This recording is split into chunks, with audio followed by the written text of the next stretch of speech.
आता आपल्या खास क्षणांसाठी मिळतील अस्सल आणि पारंपरिक पेहराव. महिलांना साजेसा Indo western premium clothing brand रादवी.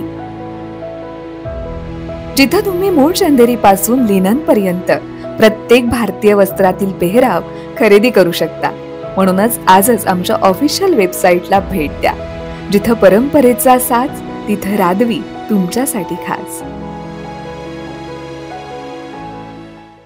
नमस्कार, मी विश्वजित. न्यूज अनकटच्या स्पोर्ट्स अपडेटमध्ये आपलं स्वागत. जाणून घेऊयात क्रीडा विश्वातील काही महत्त्वाच्या घडामोडी. आयसीसीनं महिला T20 आंतरराष्ट्रीय रँकिंग जाहीर केली. भारतीय फिरकी गोलंदाज दीप्ती शर्मानं आयसीसी महिला T20 आंतरराष्ट्रीय रँकिंगमध्ये दुसऱ्या स्थानावर झेप घेतली. या दरम्यान तिनं ऑस्ट्रेलियाची वेगवान गोलंदाज ॲनाबेल सदरलँडला मागे टाकून दुसरं स्थान पटकावलंय. शर्मा ही आता रँकिंगमध्ये अव्वल असलेल्या पाकिस्तानच्या सादिया इक्बालपेक्षा फक्त 8 रेटिंग गुणांनी पिछाडीवर. अनुभवी वेगवान गोलंदाज जसप्रीत बुमराह 10 जुलैपासून इंग्लंड विरुद्ध लॉर्ड्स येथे होणाऱ्या तिसऱ्या कसोटी सामन्यात पुनरागमन करण्यास सज्ज आहे. कामाच्या ताणामुळे बुमराह बर्मिंगहॅममध्ये खेळल्या गेलेल्या दुसऱ्या कसोटी सामन्यात खेळला नव्हता. पण कसोटी सामना जिंकल्यानंतर कर्णधार शुभमन गिलनं तिसऱ्या कसोटी सामन्यासाठी बुमराह अंतिम 11 क्रिकेटपटूंमध्ये खेळेल अशी ग्वाही दिली आहे.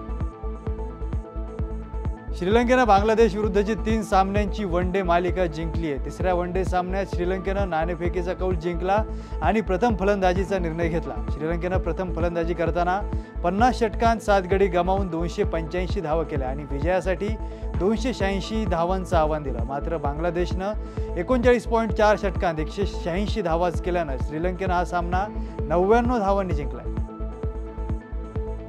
20 जुलैपासून बांगलादेश विरुद्ध होणाऱ्या T20 मालिकेसाठी पाकिस्ताननं 15 सदस्यीय संघाची घोषणा केली.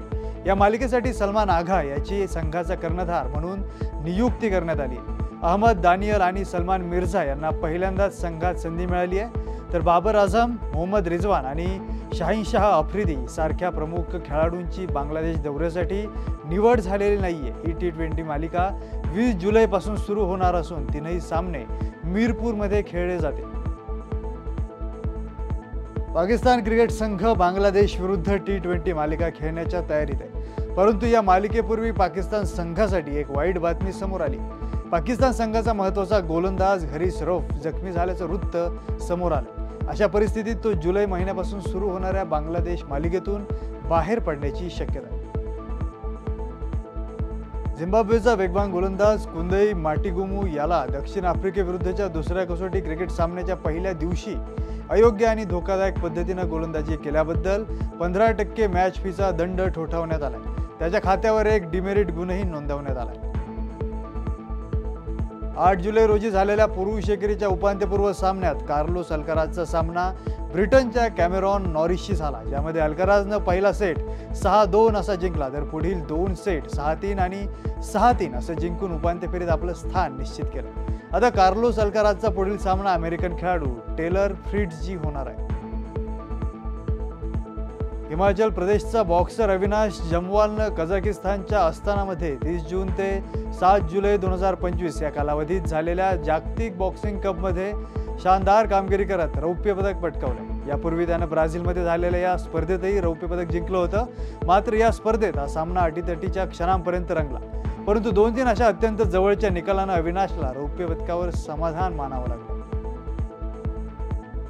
या बातमीसह स्पोर्ट्स अपडेटमध्ये इथेच थांबूयात. पाहत रहा न्यूज अनकट.